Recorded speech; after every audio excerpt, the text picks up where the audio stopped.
2-3 నెలల నుండి గుంటూరు నగరంలో ఉన్నటువంటి అంజుమన్ ఇస్లామియా వాటికి సంబంధించినటువంటి మంగళగిరి పెదకాకాని మండలంలో ఉన్నటువంటి వక్ఫ్ సంబంధించినటువంటి 71 ఎకరాల 75.3 ఎకరాల స్థలానికి సంబంధించినటువంటి అలాగే అనేక అంశాల మీద స్థానికంగా ఉన్నటువంటి వైఎస్ఆర్సిపి నియోజకవర్గ ఇన్ఛార్జ్ నగర అధ్యక్షురాలు అక్క నూరి ఫాతిమా గారు పదే అనేక విషయాల మీద మాట్లాడడం జరుగుతూ ఉంది. అంతేకాకుండా స్థానికంగా ఉన్నటువంటి లైట్ల మీద, కుక్కల ఇబ్బందుల మీద, అలాగే మరికొన్ని అంశాల మీద కూడా, రేషన్ మాఫియా మీద అనేక రకాలుగా 4-5 అంశాల్లో తను మాట్లాడడం జరిగింది. ఒక ప్రతిపక్ష నాయకురాలిగా తమ పార్టీకి సంబంధించినటువంటి అంశాలతో పాటు ప్రజలకు ఉపయోగమైనటువంటి అంశాలు, ప్రజలకు సంబంధించినటువంటి అంశాల్లో మాట్లాడేటువంటి అవకాశం ఒక ప్రతిపక్ష నాయకులుగా మేము ఎప్పుడు కూడా స్వాగతిస్తాం. ముఖ్యంగా మాట్లాడేటువంటి ఎవరైనా కూడా వారు మాట్లాడుతున్నటువంటి మాటలకు ప్రజలకు వాటి గురించి చెప్పక ముందు మేము మాట్లాడుతున్న దాంట్లో నిజాలు ఎన్నున్నాయి, వాస్తవాలు ఎన్నున్నాయి, ప్రజలు తెలివైనటువంటి వాళ్ళు, మనం మాట్లాడేటువంటి ప్రతి అంశానికి కూడా ప్రజలు బేరీజు వేసుకుంటారనేటువంటి అంశాన్ని మర్చిపోకూడదని ఈ సందర్భంగా తెలియజేస్తా ఉన్నా. రాజకీయాల్లో మేమందరం కూడా అవసరం ఉన్నప్పుడు పార్టీ పిలుపు మేరకు ప్రజాహితం కోసం అనేక పోరాటాలు చేసి రాజకీయాల్లో కొనసాగుతున్నటువంటి వ్యక్తులమే. ఈరోజు కొత్తగా రాజకీయాలు ఎక్కడ చూడట్లేదు. అనేక మంది యోధులతో పోరాడినటువంటి పరిస్థితులు మా దగ్గర ఉన్నాయి.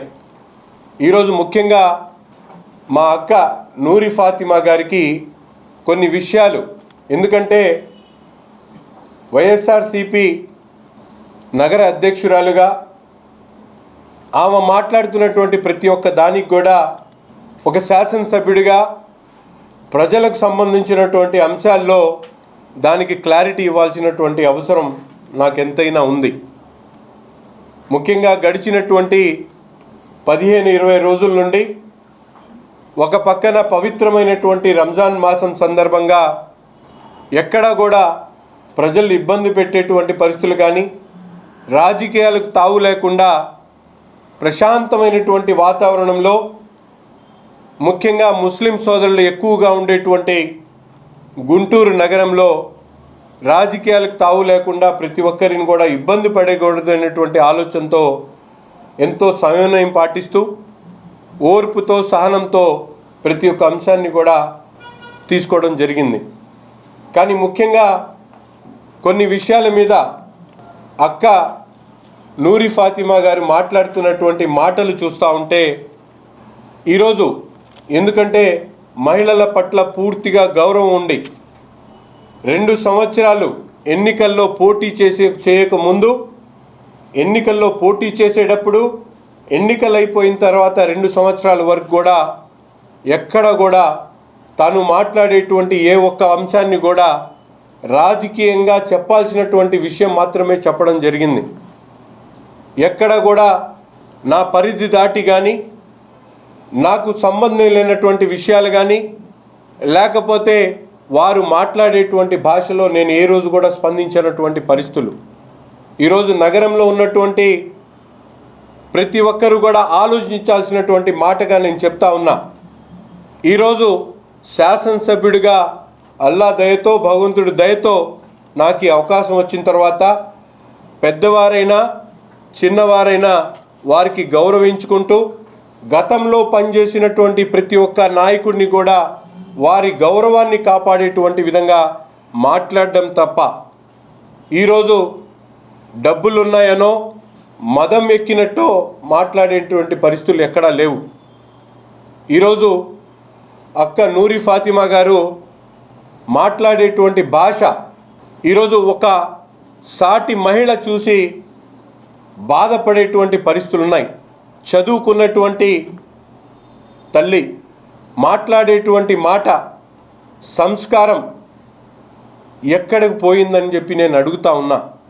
ఇస్లాం మతం ప్రకారం మీరు మాట్లాడేటప్పుడు ఎవరినైనా గౌరవించడం, గౌరవ మర్యాదలు కాపాడడం, వారికి సంబంధించినటువంటి రాజకీయాలు మాట్లాడేటప్పుడు కూడా రాజకీయ ప్రస్తావన తీసుకొని రావడంలో ఎటువంటి తప్పు లేదు. ఏరా బాబు, ఔరా బాబు, ఎవర్రా బాబు, ఏంటి ఎమ్మెల్యే, ఇటువంటి మాటలు మాట్లాడడం అనేది చాలా సిగ్గుచేటుగా నేను భావిస్తూ ఉన్నా. నా నోట్లోంచి కూడా నేను మాట్లాడగలుగుతా, కానీ ఆ భాష నాకు రాదు. నేను ఈరోజు ఎందుకు మాట్లాడలేకపోతున్నానంటే నేను పుట్టి పెరిగినటువంటి కల్చర్ కానీ, నా చుట్టుపక్కల ఉన్నటువంటి వాతావరణం కానీ, గుంటూరులో సాటి ముస్లింలతో అలాగే మిగతా కులాలకు సంబంధించినటువంటి మహిళలకు ఏ విధంగా గౌరవించాలో నేర్చుకున్నటువంటి వ్యక్తిగా నేను ఎప్పుడు కూడా నా జవదాటి మాట్లాడేటువంటి పరిస్థితులు ఉండవు. ఈ సందర్భంగా ప్రత్యేకంగా నూరి ఫాతిమా గారికి, మా అక్కగారికి చెప్తా ఉన్నా, మీరు మాట్లాడేటువంటి ప్రతి అంశానికి కూడా తప్పకుండా నేను సమాధానం చెప్పడానికి సిద్ధంగా ఉన్నా. మీరు మీడియా ముందు మాట్లాడడానికో లేకపోతే మీటింగులు మాట్లాడడానికో మీకు అవకాశం ఉంది కాబట్టి మీరు మాట్లాడుకోవచ్చు. కానీ చౌకబారు మాటలతో మీరు మాట్లాడేటువంటి భాషను అదుపులో పెట్టుకోవాలని చెప్పి ఈ సందర్భంగా నేను హితవు పలుకుతా ఉన్నా. ఇది పోతే ముఖ్యమైనటువంటి అంశం, ఈరోజు అంజుమన్ ఇస్లామియాకు సంబంధించినటువంటి మంగళగిరి పెదకాకాని మండలంలో ఉన్నటువంటి 71 ఎకరాల 57 సెంట్ల స్థలాన్ని ఇండస్ట్రియల్ డెవలప్మెంట్ అంటే ఐటీ పార్క్ కోసం గుంటూరు జిల్లా కలెక్టర్ వారు డిసెంబర్ 19వ తారీఖున భూసేకరణ చట్టం కింద ఆ భూమిని ప్రభుత్వ ప్రజా ఉపయోగాల కోసం ప్రభుత్వం తీసుకోవాలనేటువంటి ఆలోచనతో ఒక నోటిఫికేషన్ను జారీ చేయడం జరిగింది. అది శాసనసభ్యుడిగా గుంటూరు తూర్పు నియోజకవర్గంలో ఉన్నటువంటి అంజుమన్ ఇస్లామియా అధ్యక్షుడిగా నాకు తెలిసినటువంటి వెంటనే దాని మీద అబ్జెక్షన్స్ను అంజుమన్ కమిటీ వాళ్ళు రైజ్ చేయడం జరిగింది. ఎందుకంటే నోటిఫికేషన్లో ఇచ్చినటువంటి అంశం ప్రకారం ఆ ఆస్తి అంజుమన్ ఇస్లామియా గుంటూరుకు సంబంధించింది. ఇది గుంటూరు ప్రజలు అనేక సేవా కార్యక్రమాలు, ముఖ్యంగా మైనారిటీల జీవిత విధానాన్ని, వారి అభ్యున్నతికి ఉపయోగపడేటువంటి ఆస్తిగా దీని గురించి పూర్తిగా వివరంగా ప్రభుత్వానికి తెలియజేయడం జరిగింది.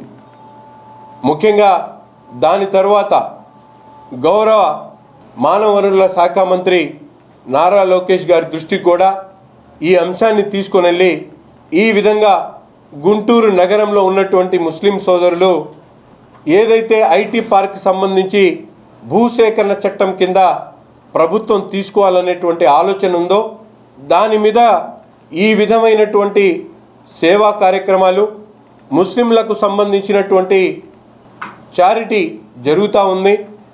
వాటిని ఇబ్బంది కలిగితే ముస్లింలకు సంబంధించినటువంటి కార్యక్రమాల్లో ఇబ్బంది కలుగుతూ ఉంది అని చెప్పి కూడా ఆయన దృష్టికి తీసుకొని వెళ్ళడం జరిగింది. దానికి గౌరవ మంత్రి గారు ఎక్కడ కూడా ముస్లింలకు ఇబ్బంది పెట్టేటువంటి పరిస్థితి ఉండదు, కంటికి రెప్పలాగా ముస్లింలను కాపాడుకునేటువంటి బాధ్యత ఈ ప్రభుత్వానిది. వారికి గతంలో కన్నా భిన్నంగా ఏ విధంగా వాళ్ళు ఆలోచిస్తూ ఉన్నారో దానికన్నా భిన్నంగా అవకాశం ఉన్నంత వరకు వారికి మేలు చేసేటువంటి కార్యక్రమంలోనే మేము ఉంటాము అని చెప్పి ఆయన భరోసా కల్పించడం జరిగింది. దానికి ఒక శాసనసభ్యుడిగా ఒక పర్యాయం ముస్లిం యునైటెడ్ ఫ్రంట్ వాళ్ళు ఆర్గనైజ్ చేసినటువంటి సమావేశంలో తప్పకుండా నగరంలో ఉన్నటువంటి ముస్లిం పుర ప్రముఖులందరినీ కూడా పిలిచి వారితో మాట్లాడతాను, వారి ఆలోచనలు తీసుకొని ప్రభుత్వ దృష్టికి ఈ విషయాన్ని తీసుకొని వెళ్తామని చెప్పి కూడా చెప్పడం జరిగింది.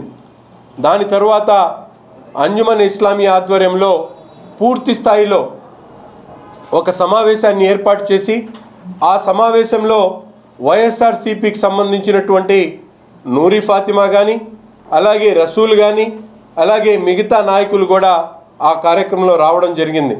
అంతేకాకుండా కాంగ్రెస్ పార్టీకి సంబంధించినటువంటి మస్తాన్ వలీ గారు, నంబూర్ సుబానీ గారు, అలాగే అనేక మంది ప్రముఖులు ఆ కార్యక్రమంలో భాగస్వాములై ఆ రోజు అన్ని విషయాలు కూడా చర్చించుకోవడం జరిగింది. ముఖ్యంగా అప్పుడున్నటువంటి ఇన్ఫర్మేషన్ ప్రకారం ఏదైతే వక్ఫ్కు సంబంధించినటువంటి ఆస్తి, ముఖ్యంగా 71.57 సెంట్ల భూమి ఏదైతే ఉందో అది అంజుమన్ ఇస్లామియాకి సంబంధించినటువంటి ఆస్తిగా, దాని మీద నగర ప్రజలు అందరూ కలిసి ఒక మాట మీద ఉందాం అనేటువంటి ఆలోచన చేశాం. తర్వాత రంజాన్ నెల రావడంతో దాని మీద ఇంకా ముందుకు సాగుతూ ఉన్నాం. నోటిఫికేషన్కి 60 రోజులు ఇవ్వడం జరిగింది. అబ్జెక్షన్స్ రైజ్ చేయడం జరిగింది. తప్పకుండా ప్రభుత్వం కూడా ఎవరైనా అబ్జెక్షన్స్ రైజ్ చేయాల్సినటువంటి వాళ్ళు మా కలెక్టర్ గారి దగ్గరికి వెళ్ళి అబ్జెక్షన్స్ రైజ్ చేయమని చెప్పి ప్రభుత్వమే ప్రైమరీ నోటిఫికేషన్ ద్వారా చెప్పడం జరిగింది. ఈరోజు నేను అడుగుతా ఉన్న నూరి ఫాతిమా గారిని, అక్క మీరు నోటిఫికేషన్ ఇచ్చిన తర్వాత మీరు కలెక్టర్ గారికి అర్జీ ఇచ్చారు, అలాగే వక్ఫ్ బోర్డు CEO గారికి అర్జీ ఇచ్చారు, అనేక రకాలుగా మీరు కూడా అర్జీ ఇవ్వడం జరిగింది. ప్రభుత్వం ఈరోజు పారదర్శకంగా ఇచ్చినటువంటి ప్రతి అర్జీ కూడా పరిశీలించి దాన్ని ఏ విధంగా ప్రజలకు ఆమోదయోగమైనటువంటి, ముస్లింలకు ఆమోదయోగమైనటువంటి ఆలోచన తీసుకొని ప్రభుత్వం ముందుకు వచ్చేటువంటి పరిస్థితులు ఉన్నాయి. దీన్ని వక్రీకరించి ఈరోజు రాజకీయాలు వాడుకోవడానికి మీ బోగస్ వైఎస్ఆర్సీపీ సైన్యం ఏదైతే ఉందో, సైకో సైన్యం, వాటిని అడ్డం పెట్టుకొని ప్రజల ఆలోచనలు మీరు మలిచేటువంటి కార్యక్రమం చేస్తూ ఉన్నారు. ఈరోజు అంజుమన్ ఇస్లామియా గుంటూరు నగరానికి సంబంధించినటువంటి ముస్లిం ప్రజలదని నాకు బాగా తెలుసు. ఎక్కడో నేను తాడికొండ నుంచి రాలేదు, గుంటూరులో పుట్టి పెరిగినటువంటి వాడిని. ఈ విషయాన్ని మీరు అర్థం చేసుకోవాల్సినటువంటి అవసరం ఉంది. రెండో ముఖ్యమైనటువంటి అంశం, ఈరోజు అంజుమన్ ఇస్లామియా అనే సంస్థ దాదాపు 10-11 ప్రాపర్టీస్ ఉన్నాయి. వాటి ద్వారా అనేక కార్యక్రమాలు చేస్తూ ఉన్నాం. గతంలో అనేక మంది పెద్దలు అంజుమన్ ఇస్లామియాకి అధ్యక్షులుగా చేసినటువంటి పరిస్థితులు ఉన్నాయి. వారి వారి హయాంలో ప్రతి ఒక్కరు కూడా అనేక కార్యక్రమాలు తీసుకోవడం జరిగింది. ఈరోజు నూతనంగా అంజుమన్ ఇస్లామియాకి సంబంధించినటువంటి ఒక ఈద్గా స్థలంలో కొత్తగా ఒక టీ స్టాల్ లాంటిది ఒకటి ఏర్పాటు చేసుకోవడం జరిగింది.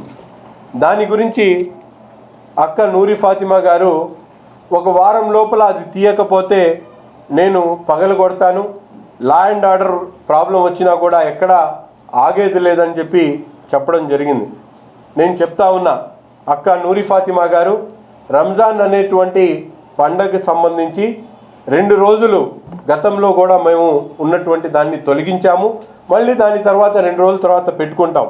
మీరు పగలగొట్టాలనేటువంటి ఆలోచన కానీ, దాన్ని ఇబ్బంది పెట్టేటువంటి ఆలోచన మీకు ఎక్కడైనా ఉంటే తప్పకుండా మీకు దమ్ము ధైర్యం ఉంటే రంజాన్ 2 రోజుల తర్వాత మళ్ళీ పెడతాం. పెట్టినప్పుడు మీ సైకో సైన్యాన్ని తీసుకొని రండి. నేను మీకు నిర్మోహమాటంగా చెప్తా ఉన్నా, మీకు నిజంగా మీరు దమ్ము ధైర్యం ఉండేటువంటి మాటలు మాట్లాడుతూ ఉన్నారు కదా, నేను చెప్తా ఉన్నా, 2 రోజులు ఈద్గా సంబంధించి 2 రోజుల ముందు అది తొలగిస్తాం. నమాజ్ అయిపోయిన తర్వాత మళ్ళీ పెడతాం. పెట్టిన తర్వాత మీరు నిజంగా వాటిని తీయడానికి ప్రయత్నం చేయండి, మేమేంటో చూపిస్తామని చెప్పి కూడా ఈ సందర్భంగా తెలియజేస్తా ఉన్నా. గతంలో పనిచేసినటువంటి వారి కుటుంబ సభ్యులు అంజుమన్ ఇస్లామియాలో ఫీజులు 800 మంది పిల్లలు చదువుకుంటా ఉంటే వాళ్ళ దగ్గర నుంచి ఫీజులు దండుకునేటువంటి పరిస్థితులు ఉంటే, ఈరోజు నూతనంగా ఎన్నికైనటువంటి కమిటీ ₹1 ఫీజు లేకుండా ఆ స్కూల్ని నడుపుతున్నటువంటి పరిస్థితులు ఉన్నాయి. అంతేకాకుండా గతంలో ఎప్పుడు లేనటువంటి విధంగా ఉర్దూ, అరబీ ఫ్రీగా చదివించేటువంటి కార్యక్రమం కానీ, ఆడపిల్లల కోసం NCCని ఏర్పాటు చేసేటువంటి కార్యక్రమం కానీ, ఎప్పుడు 30 సంవత్సరాల చరిత్రలో ఆరో ప్లాంట్ లేదు, ఆరో ప్లాంట్ పెట్టించాం. కొత్తగా 20 మెషిన్లు తీసుకొని వచ్చి స్కిల్ సెంటర్ని అభివృద్ధి చేశాం. అంతేకాకుండా ఒక నూతనంగా అంజుమన్ బిల్డింగ్లో కొత్త కాంప్లెక్స్ కట్టాం. ఇవన్నీ కూడా కేవలం 18 నెలల్లోనే ఈ ప్రభుత్వం ఏర్పడిన తర్వాత నేను అంజుమన్ అధ్యక్షుడు అయిన తర్వాత ఈ 18 నెలల్లోనే మిడ్ డే మీల్స్ తీసుకొని వచ్చాం. 800 మంది పిల్లలకి ఉచితంగా పుస్తకాలు కానీ, స్కూల్ బ్యాగ్స్ కానీ, అలాగే షూస్ కానీ ఇచ్చేటువంటి కార్యక్రమాన్ని కూడా ఈ ప్రభుత్వం వచ్చిన తర్వాత తీసుకోవడం జరిగింది. ఈరోజు నేను అడుగుతా ఉన్నా, మీరు అకౌంట్స్ గురించి మాట్లాడుతూ ఉన్నారు. నిర్మోహమాటంగా ఏ ఒక్కడైనా గుంటూరులో ఉన్నటువంటి ఎవరైనా కూడా నా దగ్గరకు వచ్చి మా ఆఫీస్కి వెళ్ళి అకౌంట్స్ చెక్ చేసుకోవచ్చు. కానీ మీ బాబాయికి ఉన్నటువంటి ఎవరైతే గతంలో అంజుమన్ అధ్యక్షుడిగా పనిచేశారో వారు కూడా ఆ అకౌంట్స్ని తీసుకొని వచ్చి మా ముందు కూర్చుంటే తప్పకుండా మా సభ్యులు దాని మీద పూర్తిగా మీకు బహిర్గతం చేసి చూపిస్తూ ఉన్నారు. అంతేకాదు ఈరోజు అడుగుతా ఉన్నా, వక్ఫ్ బోర్డు ఆస్తులు అన్యాక్రాంతం అవుతామని బాధపడుతున్నటువంటి నూరి ఫాతిమా గారి చరిత్ర, వారి తండ్రి గారు ఏదైతే గతంలో శాసనసభ్యుడిగా పనిచేసినటువంటి ముస్తఫా గారు ఈరోజు నిస్సిగ్గుగా ఆ రోజు అంజుమన్ అధ్యక్షుడిగా ఉండి శారదా కాలనీ రెడ్డిపాలెంకి సంబంధించినటువంటి పెద్ద జామియా మసీద్కి సంబంధించినటువంటి 10 ఎకరాలు తను కంటైనర్లు పెట్టుకోవడానికి ఒక కంపెనీ కోసం లీజుగా అడిగినటువంటి మాట వాస్తవమా కాదా అని చెప్పి ఈరోజు నగర ప్రజలకు చెప్పాల్సినటువంటి అవసరం ఉంది. అంతేకాకుండా నిర్కీ సర్వీస్కి సంబంధించినటువంటి తారక రామ్ నగర్, అక్కడ తన అల్లుడు షబ్బీర్ అనేటువంటి వ్యక్తికి 2000 గజాలు జీవన భృతి కోసం కేటాయించమని చెప్పి అడిగినటువంటి మాట వాస్తవం కాదా అని చెప్పి నేను అడుగుతా ఉన్నా. అలాగే నల్లపాడులో ఉన్నటువంటి షేక్ హాసిం అలీ అనే అతనికి, ఈ హాసిం అలీ వాళ్ళ బంధువు ఇతను కూడా, హాసిం అలీ అతనికి 3 ఎకరాలు వక్ఫ్ బోర్డు లీజ్కి ఇవ్వమని చెప్పి అడిగినటువంటి మాట ఇవన్నీ కూడా ఆయన శాసనసభ్యుడిగా ఉండి లెటరల్ ప్యాడ్ల మీద నిస్సిగ్గుగా ఈ స్థలాన్ని ఆక్రమించుకునేటువంటి ప్రయత్నాలు చేసినటువంటి పరిస్థితులు. అంతేకాకుండా మన రెడ్ ట్యాంక్ కాంప్లెక్స్ ముందు తను అమ్మేటువంటి సబ్బులు అమ్ముకోవడానికి మున్సిపాలిటీకి సంబంధించినటువంటి సెట్ బ్యాక్ స్థలంలో కడతా ఉంటే ఆ రోజు ప్రతిపక్ష నాయకుడిగా నేను ఆపినటువంటి మాట ఈరోజు గుర్తు చేస్తూ ఉన్నా. అనేక కార్యక్రమాలు ఆ రోజు కరోనా లాంటి మహమ్మారిలో గుట్కాలు అమ్ముతూ గుట్కా తయారు చేస్తూ ఫ్యాక్టరీని సీజ్ చేస్తే ఈరోజు వీళ్ళు మాట్లాడుతూ ఉన్నారు. డ్రగ్స్ మాఫియా గుంటూరులో కిర్లీ షాపుల్లో, కిరాణా షాపుల్లో ఎవరు ముద్దాయిలుగా ఉన్నారో మీ కుటుంబ సభ్యులు ఒక్కసారి నూరి ఫాతిమా గారు తిరిగి చూసుకోవాల్సినటువంటి అవసరం ఉంది. ఈరోజు నేను అన్నీ మాట్లాడచ్చు, సందర్భాన్ని బట్టి మీరు మాట్లాడుతున్నటువంటి మాటల గురించి మీరు ఆలోచించుకోండి. అంతేకాకుండా నేను అడుగుతా ఉన్నా, డ్రగ్స్ మాఫియాలో మీ కుటుంబంలో ఎవరెవరు ఉన్నారో ఒక్కసారి మీరు తిరిగి చూసుకోవాల్సినటువంటి అవసరం ఉంది. మీ ఇంట్లో ఒక వ్యక్తిని 13 సంవత్సరాలు ఉన్నటువంటి అమ్మాయిని పెళ్లి చేసుకొని తీసుకుని వచ్చినటువంటి మాట వాస్తవం కాదా అని చెప్పి ఈ సందర్భంగా నేను ప్రశ్నిస్తూ ఉన్నా. అనేక విషయాలు నేను మాట్లాడేటువంటి అవసరం ఉండదని భావించాం, కానీ మీరు మాట్లాడేటువంటి మాటలు విన్న తర్వాత వీటిని అన్నిటినీ కూడా ప్రజల ముందు పెట్టాల్సినటువంటి అవసరం ఉందని ఆలోచించి ఈరోజు ఈ సమావేశాన్ని పెట్టడం జరుగుతూ ఉంది. ముఖ్యంగా గుంటూరు నగర అభివృద్ధి గురించి మాట్లాడుతూ ఉన్నారు. నేను అడుగుతా ఉన్నా, కాంట్రాక్టర్ల దగ్గర దండుకునేటువంటి కార్యక్రమం అంటా ఉన్నారు. అక్క, మీరు 5 సంవత్సరాల్లో మీ తండ్రి గారు శాసనసభ్యుడిగా కాంట్రాక్టులు గుంటూరు కార్పొరేషన్లో తీసుకొని ప్రతి చోట కూడా తన పేరుతో, తన అల్లుడి పేరుతో కాంట్రాక్టర్లు చేసుకున్నటువంటి మాట ఈ రంజాన్ నెల సాక్షిగా నిజమా కాదా మీరు చెప్పాల్సినటువంటి అవసరం ఉంది. ఎన్ని రోడ్లు వేయకుండా మీరు ఎన్ని కోట్ల రూపాయలు నగరపాలక సంస్థ నుంచి దండుకున్నారో ఒక్కసారి మీరు మీ నాన్నగారిని అడిగి కనుక్కోవాల్సినటువంటి అవసరం ఉంది.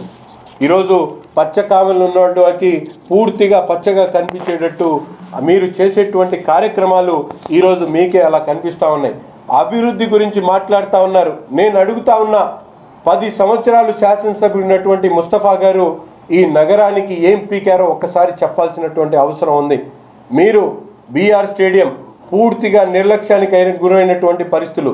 ఈరోజు మనం అధికారం చేపట్టిన తర్వాత ఇప్పటికే 2.5 కోట్ల రూపాయలతో కాంపౌండ్ వాల్, పెండింగ్లో ఉన్నటువంటి కాంప్లెక్స్ కానీ, లోపల ట్రాక్ మీద సెట్ చేసేటువంటి కార్యక్రమం కానీ, అంతేకాకుండా 14 కోట్ల రూపాయలతో మల్టీప్లెక్స్ కాంప్లెక్స్ వచ్చేటువంటి కార్యక్రమాన్ని కూడా మన ప్రభుత్వం వచ్చిన తర్వాత చేపట్టడం జరుగుతూ ఉంది. ముఖ్యంగా ఇంకో ముఖ్యమైనటువంటి విషయం, ఈరోజు సీఎం రిలీఫ్ ఫండ్ మన ప్రభుత్వం వచ్చిన తర్వాత 11 కోట్ల రూపాయలు ఇప్పటి వరకు నగరంలో ఉన్నటువంటి వ్యక్తులకు 11 కోట్ల రూపాయలు సీఎం రిలీఫ్ ఫండ్ ద్వారా అందించడం జరిగింది. అంతేకాకుండా జీజీహెచ్ సంబంధించి ఒక్కొక్క విభాగానికి ట్రామా కేర్కి ఏదైతే అజీజుల్లా ఖాన్ గారి సహకారంతో 10 కోట్లు, తులసి రామచంద్రబాబు గారి సహకారంతో 10 కోట్లు, ప్రభుత్వం 34 కోట్ల రూపాయలతో మాతా శిశు సంక్షేమ హాస్పిటల్కి సంబంధించినటువంటి ఎక్విప్మెంట్ కానీ, అలాగే రాష్ట్రంలో అక్కడక్కడ ఉన్నటువంటి అత్యవసరమైనటువంటి ఏదైతే పనిముట్లు అవసరమైనటువంటి పరికరాలు ఉన్నాయో వాటినన్నింటినీ కూడా 3.5 కోట్ల రూపాయల పరికరాలన్నీ కూడా ఈరోజు జీజీహెచ్ తీసుకొని రావడం జరిగింది. అలాగే అనేక ప్రధాన రోడ్లు, పొన్నూరు రోడ్డు కానీ, నందివెలుగు రోడ్డు కానీ, అలాగే మొండిగేట్ దగ్గర నుండి అలాగే నందివెలుగు ఆర్ఓబి 5 సంవత్సరాల్లో ఒక తట్ట మట్టి అయినటువంటి పరిస్థితులు ఉంటే ఈ ప్రభుత్వం ఏర్పడినటువంటి 10 నెలల్లోనే కేంద్ర మంత్రి గారి సహకారంతో నందివెలుగు ఆర్ఓబి బ్రిడ్జ్ని కట్టడం జరుగుతూ ఉంది. అలాగే 30 సంవత్సరాల నుంచి పెండింగ్లో ఉన్నటువంటి మొండిగేట్ సమస్యని ఈరోజు టెండర్ కూడా పిలవడం జరిగింది. మొండిగేట్ని ఏర్పాటు చేసేటువంటి కార్యక్రమం జరుగుతూ ఉంది. అలాగే ముఖ్యంగా వినోబా నగర్ దగ్గర ఉన్నటువంటి బ్రిడ్జ్ని నిర్మాణం చేయడానికి ఈరోజు ఆర్ఎండ్బి ద్వారా 3.5 కోట్ల రూపాయలు శాంక్షన్ చేయించడం కానీ, అంతేకాకుండా అనేక మంగళదాస్ నగర్ వాళ్ళ ఇంటి పక్కన ఉన్నటువంటి మంగళదాస్ నగర్ కానీ, బసవ తారక్ నగర్ కానీ, రాజ్గోపాల్ నగర్ కానీ ఇవన్నీ రోడ్లు వేసేటువంటి కార్యక్రమం కానీ, అంతేకాకుండా 3 వంతెనల అభివృద్ధి చేసేటువంటి కార్యక్రమం కానీ, అంతేకాకుండా బీసీ ఇంటిగ్రేటెడ్ హాస్టల్ ఏదైతే మన పక్కన ఉన్నటువంటి ఇంటిగ్రేటెడ్ హాస్టల్ తన సొంతానికి వాడుకోవడానికి లీజుగా అడిగినటువంటి దౌర్భాగ్య పరిస్థితులు గతంలో ఉంటే ఈ ప్రభుత్వం ఏర్పడిన తర్వాత శాసనసభ్యుడిగా గెలిచినటువంటి 6 నెలల్లోనే దానికి ఫండ్స్ తీసుకొని వచ్చి 4.5 కోట్ల రూపాయలతో బీసీ ఇంటిగ్రేటెడ్ హాస్టల్ని అభివృద్ధి చేసినటువంటి పరిస్థితులు కానీ, మానస సరోవరం సంబంధించి ఆనాడు ఎమ్మెల్యేగా ఉన్నటువంటి ముస్తఫా గారు, మీ తండ్రి గారు నిస్సిగ్గుగా ఈ స్థలాన్ని నాకు లీజుకి ఇవ్వండి అని చెప్పి అడిగితే ఈరోజు ఈ ప్రభుత్వం ఏర్పడిన తర్వాత దాన్ని డిపిఆర్ చేయించి పీపీపీ మోడ్లో అభివృద్ధి చేసేటువంటి ఆలోచనతో ముందుకు సాగుతున్నటువంటి పరిస్థితులు కానీ, అలాగే ముఖ్యంగా అనేక కార్యక్రమాలు ఈరోజు ఇవన్నీ తెలియకుండా మాట్లాడేటువంటి పరిస్థితులు చూస్తూ ఉంటే నిజంగా చాలా అసహనానికి గురైనటువంటి పరిస్థితులు కనిపిస్తూ ఉన్నాయి. ముఖ్యంగా ప్రగతి నగర్ అభివృద్ధి కనీసం అక్కడ మంచినీళ్ళు కూడా అందుబాటులో లేనటువంటి పరిస్థితులు ఉంటే ఈ ప్రభుత్వం ఏర్పడిన తర్వాత నూతనంగా డ్రైన్లు కట్టేటువంటి కార్యక్రమం 1080 మందికి పట్టాలు ఇవ్వడానికి రెజల్యూషన్ పాస్ చేసి ప్రగతి నగర్కి సంబంధించినటువంటి పేదలకు జియోఎంఎస్ 30 ద్వారా వాళ్ళందరికీ కూడా పట్టాలు ఇచ్చేటువంటి ఏర్పాటు చేయడం, యానాది కాలనీకి సంబంధించినటువంటి 221 యానాది కులానికి సంబంధించినటువంటి కుటుంబాలకు వాళ్ళకు కూడా పట్టాలు ఇచ్చేటువంటి కార్యక్రమాన్ని ఈరోజు చేపట్టడం జరుగుతూ ఉంది. అంతేకాకుండా కుక్కల బెడద గురించి మాట్లాడుతూ ఉన్నారు. నేను అడుగుతా ఉన్నా, కుక్కలు ఈరోజు మన గుంటూరులోనో లేకపోతే మన రాష్ట్రంలో కాదు, దేశవ్యాప్తంగా ఉన్నటువంటి ఇబ్బందిగా మనందరికి కూడా తెలుసు. సమాజంలో ఉన్నటువంటి ప్రతి ఒక్కరు కూడా దాని గురించి ఆలోచిస్తూ ఉన్నారు. అక్కడ కూడా కార్పొరేషన్ ద్వారా నూతనంగా ఏబీసీ సెంటర్ని పొన్నూరు రోడ్లో ఏర్పాటు చేయండి అని చెప్పి అక్కడ ఏబీసీ సెంటర్ని ఏర్పాటు చేయడం జరుగుతూ ఉంది. నిన్న అసెంబ్లీలో మొబైల్ ఏబీసీ సెంటర్లను ఏర్పాటు చేయాలని చెప్పి డిమాండ్ కూడా చేయడం జరిగింది.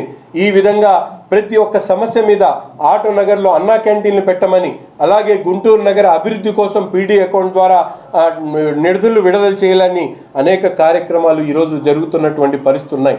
నేను అడుగుతా ఉన్నా, రాజకీయాలు చేయడం ఎవరికి రాజకీయాలు చేయడం ప్రతి ఒక్కరికి కూడా అవసరం, మీకు అవకాశం ఉంది చేయండి. కానీ మాట్లాడేటప్పుడు సమాజంలో ఉన్నటువంటి గుంటూరు నగర ప్రజలు వివేకవంతులు అనేటువంటి మాటని మీరు ఆలోచించాల్సినటువంటి అవసరం ఉంది. మీరు పోతే జనాలకు తెలియదు అనేటువంటి మాట మీరు గుర్తు చేస్తూ ఉన్నా. ఒక పక్కన ముఖ్యంగా అంజుమన్ ఆస్తుల గురించి నేను చర్చకు సిద్ధమని చెప్పి నేను చెప్పా. ఎప్పుడు అందరి ఆలోచనలు తీసుకున్న తర్వాత ప్రభుత్వ దృష్టికి ఆలోచన తీసుకొని వెళ్ళి వాటి మీద వచ్చేటువంటి అంశాన్ని తిరిగి ప్రజలకు కన్వే చేస్తాను. వీళ్ళందరూ ఇద్దరి మధ్యలో ప్రభుత్వానికి ప్రజలకు వారధిగా ఉండి తప్పకుండా అది ముస్లిం సమాజం యొక్క అభ్యున్నతికి ఉపయోగపడేటువంటి కార్యక్రమం చేస్తానే తప్ప మీలాడి చౌకబారు విమర్శలకు లేకపోతే ఊకదంపుడు ఉపన్యాసాలకు ఎవరు భయపడేటువంటి పరిస్థితి లేదు. తప్పకుండా ఈ ప్రభుత్వం ముస్లింల చిత్తశుద్ధి కట్టుబడి ఉంది. 600 అయినా కూడా ఎవరు ఎన్ని మాటలన్నా కూడా ఏదైతే ముస్లిం ప్రజానికానికి ఉపయోగపడేటువంటి అంశం ఉందో అదే చేస్తాం తప్ప ఎక్కడ ముందు ఆలోచించాల్సినటువంటి అవసరం లేదు. అంజుమన్ అభివృద్ధి కేవలం ఈ ప్రభుత్వం ఏర్పడిన తర్వాత, నూతన కమిటీ ఏర్పడిన తర్వాతే అంజుమన్ అభివృద్ధి కొనసాగుతూ ఉంది. గతంలో మీలాగా ఫీజులు దండుకునేటువంటి కార్యక్రమం ఈరోజు మనం చేయట్లేదు. ఈరోజు నేను ముఖ్యంగా ఒక్కోసారి చెప్తా ఉన్నా, వక్ఫ్ బోర్డు ఆస్తులని అన్యాక్రాంతం చేయడం కానీ, అంజుమన్లో ఫీజులు దండుకునేటువంటి కార్యక్రమం కానీ, కాంట్రాక్టర్లు చేసి ప్రజల సొమ్మును ఏదైతే దోచుకునేటువంటి కార్యక్రమం కానీ, ఈద్గా లాంటి పవిత్రమైనటువంటి స్థలంలో మీరు నిన్న మాట్లాడుతూ ఉన్నారు, అది అక్కడ వివిధ రకాల కారణాలతో ఖాళీగా ఉన్నప్పుడు ఏ విధమైనటువంటి మందు బాటిల్స్ దొరికేవి. నేను అడుగుతా ఉన్న గుంటూరు ముస్లిం సోదరులందరికీ కూడా, సోదరులకు కూడా, అది ఖాళీగా పెట్టడం వల్ల అక్కడ మందు బాటిల్స్ పడి ఉండేవి. ఎవరు దారిన పోయేవాళ్ళు అక్కడ మూత్ర విసర్జన చేసేవాళ్ళు. చూస్తే బాధేసేది. మీ బాబాయ్ ఆ రోజు అంజుమన్ అధ్యక్షుడిగా ఉంటే ఆయన దాన్ని పట్టించుకునేటువంటి పరిస్థితి లేదు. తనకు సంబంధించినటువంటి వాళ్ళకి 5,000 10,000కి అద్దెకిస్తే ఈరోజు అంజుమన్ కొత్త కమిటీ ఏర్పడిన తర్వాత ₹1,00,000 పైచిలకు ఆదాయం వచ్చేటువంటి విధంగా అద్దెకి ఇవ్వడం జరిగింది. క్యాంటీన్కి 50,000, కార్ షెడ్కి 50,000, ₹1,00,000 అద్దెలు వస్తూ ఉన్నాయి. మీరు 5,000కి ఇచ్చారు, 32,000కి ఇచ్చారండి. సంవత్సరానికి 32,000కి ఇచ్చారు. ఈరోజు నెలకి ₹1,00,000 వస్తున్నాయి. 12 లక్షల ఆదాయం వస్తూ ఉంది. అక్కడెక్కడ కూడా ముళ్ళ విసర్జన చేయడం కానీ, లేకపోతే కుక్కలు బెడద కానీ, అంజుమన్కి సంబంధించిన ఈద్గా కాంపౌండ్ని కాపాడడానికి ఆ పని చేశాం. ఈద్గా నమాజ్ కోసం 2 రోజుల ముందు తీస్తాం, మళ్ళీ వేస్తాం. దాని తర్వాత కూడా మీకు అంత ధైర్యం, అంత సాహసం చేయగలిగేటువంటి అవకాశం ఉంటే రండి, చూసుకుందాం. మేము ఎక్కడ వెనకడిగేసేటువంటి ప్రసక్తే లేదు. మీకు సంబంధించినటువంటి మీ ఇంట్లో ఉన్నటువంటి ఎవరైతే మగవాళ్ళు ఉన్నారో మీ కుటుంబానికి సంబంధించినటువంటి వాళ్ళు, అటువంటి మగాళ్ళు వచ్చి ఈద్గా అయిన తర్వాత, ఈద్ నమాజ్ అయిపోయిన తర్వాత 2 రోజుల తర్వాత మళ్ళీ కడతాం. కట్టిన తర్వాత ఆ మగాళ్ళు ఎవరో వచ్చి అది తీయమని చెప్పి నేను అడుగుతా ఉన్నా. ఇది బహిరంగంగా నేను సవాల్ చేస్తా ఉన్నా. Note this point. నేను ఎవ్వరికి భయపడాల్సినటువంటి అవసరం లేదు. నేను గుంటూరు పక్కా లోకల్. నాకు ప్రతి ఒక్క అంశంలో కూడా నేను మాట్లాడేటువంటి అవకాశం ఉంది. కేవలం సాంప్రదాయమైనటువంటి ఆలోచనతోనే నేను సమయాన్ని పాటించడం జరుగుతూ ఉంది. ఇప్పటికైనా మహిళలు రాజకీయాల్లో రాణించాలి, దాన్ని నేను స్వాగతిస్తూ ఉన్నా. అలాగే ముస్లిం మహిళలు ముఖ్యంగా ఎంతో ఆలోచనతో, నిబద్ధతతో, పవిత్రతతో పాటించేటువంటి ఈ రంజాన్ నెలలో నా అక్కగా ఉన్నటువంటి నూరి ఫాతిమా నేను ఏ ఒక్క పల్లెత్తు మాట అనట్లేదు. అవసరం ఉన్నప్పుడు రాజకీయాల కోసం మీలాంటి వాళ్ళకి జవాబు చెప్పడానికి ఎప్పుడు శాసనసభ్యుడిగా నేను కానీ, మా నాయకులు కానీ సిద్ధంగా ఉంటాం. మీరు చేసినటువంటి నేరాలు ఘోరాలు ప్రజల ముందు తప్పకుండా తీసుకొని వస్తాం. నేను కూడా మీరు ఎక్కడైనా నన్ను పిలిస్తే నేను వచ్చి సమాధానం చెప్పడానికి సిద్ధంగా ఉన్నా. తప్పు చేస్తే ఈ రంజాన్ నెలలో భగవంతుడు క్షమించడనేటువంటి ఒక జ్ఞానంతో మాట్లాడుతూ ఉన్నా. నేను మాట్లాడినటువంటి ప్రతి ఒక్క మాట వాస్తవం. దీంట్లో ఎక్కడైనా నగర ప్రజలకు ఎవరికైనా అనుమానం ఉంటే తప్పకుండా వాళ్ళు నా ముందుకు రావచ్చు. లైట్ల దగ్గర నుండి, కుక్కల బెడద దగ్గర నుండి, అభివృద్ధి గురించి, వక్ఫ్ బోర్డు ఆస్తుల అన్యాక్రాంతం గురించి, వక్ఫ్ బోర్డుకి సంబంధించినటువంటి ఇన్కమ్ ఎక్స్పెండిచర్ అకౌంట్ గురించి, అలాగే రాబోయేటువంటి అభివృద్ధి కార్యక్రమాల గురించి ప్రతి ఒక్క పిల్లవాడికి కూడా నేను సమాధానం చెప్పడానికి సిద్ధంగా ఉన్నానని చెప్పి తెలియజేస్తూ, ఈరోజు ముఖ్యంగా ఈ పత్రికల సమావేశం పెట్టకూడదనేటువంటి ఆలోచనతో ఉన్నా. కానీ ఒక ఆలోచన లేనటువంటి, అవిజ్ఞానం ఉన్నటువంటి, జ్ఞానం లేనటువంటి వ్యక్తి మాట్లాడేటువంటి విషయాల్ని ప్రజలు ఏ విధంగా తీసుకుంటారనేటువంటి ఆలోచనతో ఇవన్నీ వాస్తవాల ప్రకారం నేను చెప్పడం జరిగింది. దీని మీద నేను ఎవరికైనా సమాధానం చెప్పడానికి సిద్ధంగా ఉన్నానని చెప్పి తెలియజేస్తూ సెలవు తీసుకుంటాను.